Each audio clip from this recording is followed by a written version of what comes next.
Border হাট বন্ধ হয়েছে 2020 সালের করোনার সময় বন্ধ হয়েছে, প্রায় আজকে 4 বছরের উপরে। ২৯ জুলাই কসবার সীমান্ত হাটটি চালুর জন্য আনুষ্ঠানিক ঘোষণা করা হলেও দেশের উদ্ভূত পরিস্থিতির কারণে সাময়িকভাবে এই হাটটির উদ্বোধন কার্যক্রম স্থগিত হয়।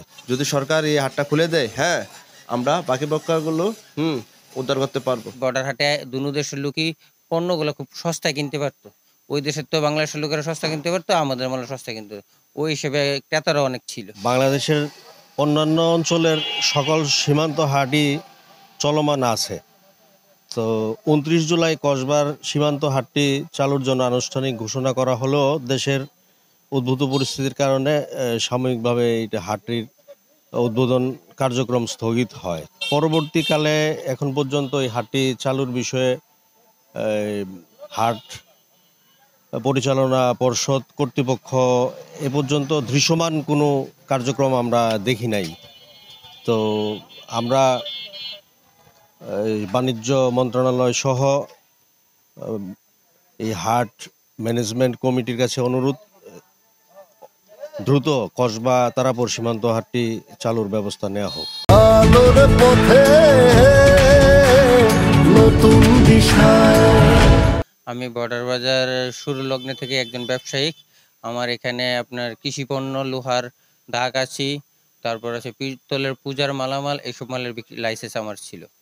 তো আজকে বর্ডার হাট বন্ধ হয়েছে 2020 সালের করোনার সময় বন্ধ হয়েছে, প্রায় আজকে 4 বছরের উপরে।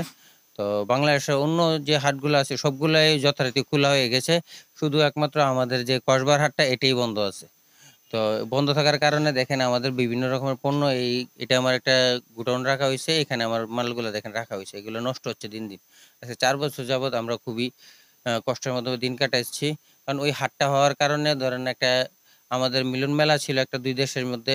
দ্বিতীয় হচ্ছে আলাদা সপ্তাহে একটা রুজি রোজগারের চিন্তা ছিল।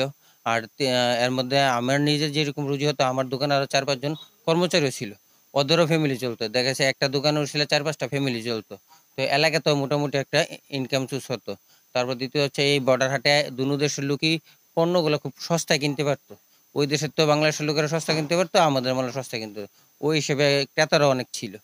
তো সরকারের কাছে একটা আবেদন যে বাংলাদেশের অন্য যে হাটগুলো সবগুলোই খোলা আছে যথারীতি, তো সরকারের কাছে আবেদন আমাদের হাটটা যাতে খুব দ্রুতভাবে এটা খুলে দেওয়া হয়। 4.5 বছরের উপর হাটটা বদ্ধ আছে।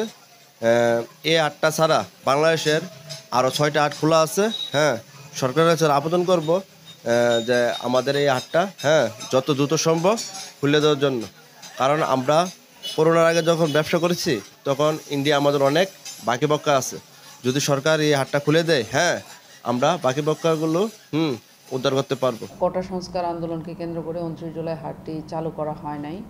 তো দেশের বর্তমান পরিবর্তিত পরিস্থিতিতে নতুন করে আমরা বাণিজ্য মন্ত্রণালয় থেকে আর কোনো নির্দেশনা পাইনি। যদি আমরা নির্দেশনা পাই তাহলে পরবর্তী পদক্ষেপ গ্রহণ করা হবে।